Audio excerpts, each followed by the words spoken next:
if you follow me on Twitter, you know this story. Figured I'd do a segment on it though, just to kind of talk about it and put things into perspective.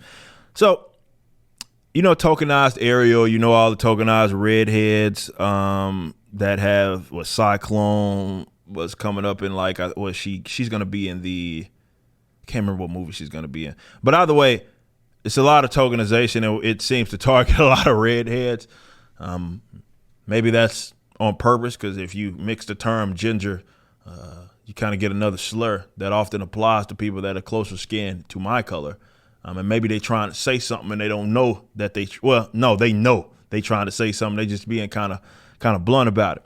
So recently there was some white woman who is going to be playing another character in the universe, in one of Marvel's or DC's universes. And so people that have never listened to me took it to Twitter, and they get all these retweets because, you know, Twitter is where a lot of people that smoke cocaine, smoke crack cocaine, that is. And they think that they're making good points, but they're not. But there's a bunch of weirdos with Stan accounts who don't got no money, and they eat their cat's food because they're broke. They continue to talk about me as if I have a position it is that I do not have. Now, you remember, as I always say this, these people have made up in their mind the position that they need you to have, okay? So often with this type of subject, you don't like X character, or you don't particularly like this swap because you are racist, you are sexist, you are homophobic, you are something, a buzz term, enter that in.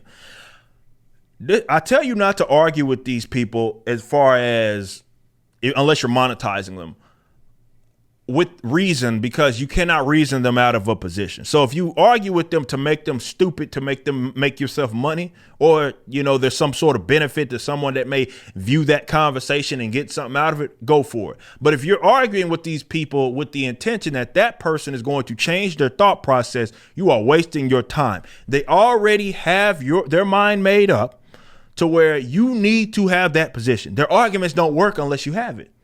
So whether or not you have it is irrelevant to them. You're going to have it if you're arguing with these crack smokers.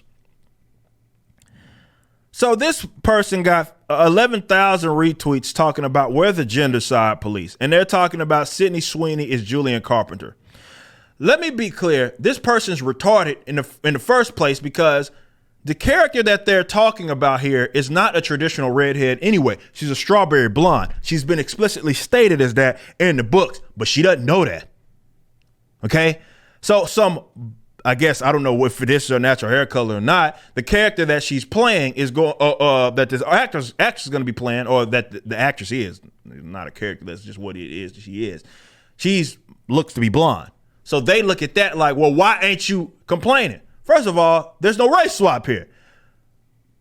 I'm not saying that redhead is the exact same as a brunette, but people would more so complain if the person was a strawberry blonde in the comics and they don't appear as a strawberry blonde in their show, right? So, but she's still a white woman, you know what I mean? She's still a white woman, you know what I mean? And again, strawberry blonde, so she at least fits one part of that, right, at minimum. Now, she's not, again, strawberry blonde in whatever comic, depiction that she's going to be in, then cool, that's an argument. There's no race swap here. You know, there's no race swap. Let's just say that. There's still a white woman either way. But this person posts about me and says, where you at? And apparently I guess I'm like the one person that's supposed to talk about every single swap that has ever existed, especially in comics, which, okay, that's usually where I stick to. I got you. Just where you at? Another one has been claimed. Where's the rant video? So they take a bunch of screenshots of me saying things that, or not saying things, the screenshots of not even what I've said, it's screenshots of thumbnails of videos that I've done.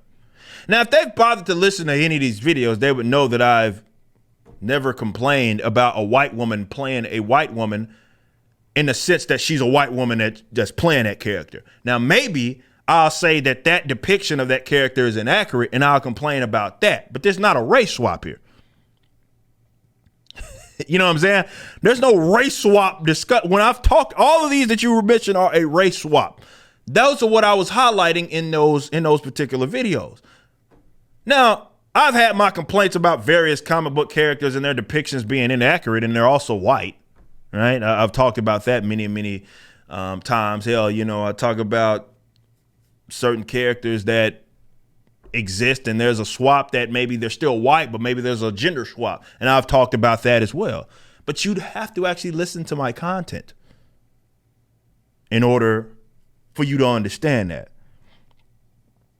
And you look at all these weirdos, some of the things they say. He's not going to say anything because he's a hypocrite and only calls it out when it's black people. Well, if it's only black people, that means there would be a race swap, which means that why would I talk about a white character being played by a white woman, or a white female character being played by another white female character, right? Like, to complain about that would be the same, I guess, of me because the character has shorter hair or something. I don't know. But the person that they're playing, or the person that is playing that character, let's say they're black. They wear their hair short. The character, that is, wears their hair short. But the actor or actress or actor actually wears their hair in an afro more so. Like, what, they can't cut their fucking hair? Like, for the role? Like, you never see me complain about that. To my knowledge, the person that Chris Boseman, rest in peace, Chad Boseman, rest in peace, I don't think he's actually from Africa either. You know what I'm saying? Like, what the these people have never listened to anything that I've said. Never.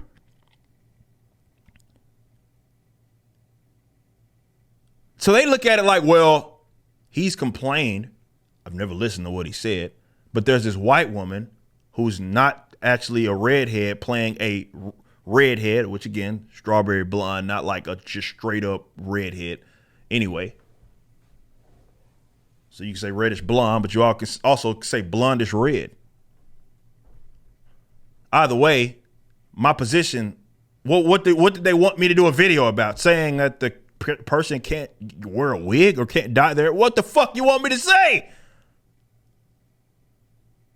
Granted, these are, videos that I've done far before I created my own company, but that's neither here nor there. What do they want me to say?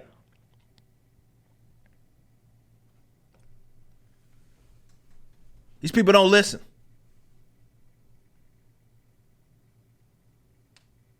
They've never listened. They never listened to anything that is that I've ever said.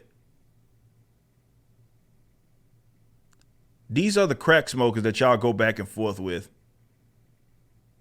on Twitter. I'd recommend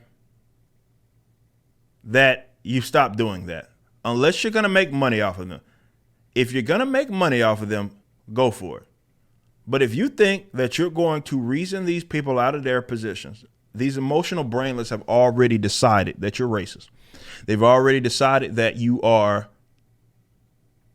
homophobic, sexist, and they've got these arguments in their mind. More than likely it was programmed. They cannot deviate from that script. They're incapable of doing it.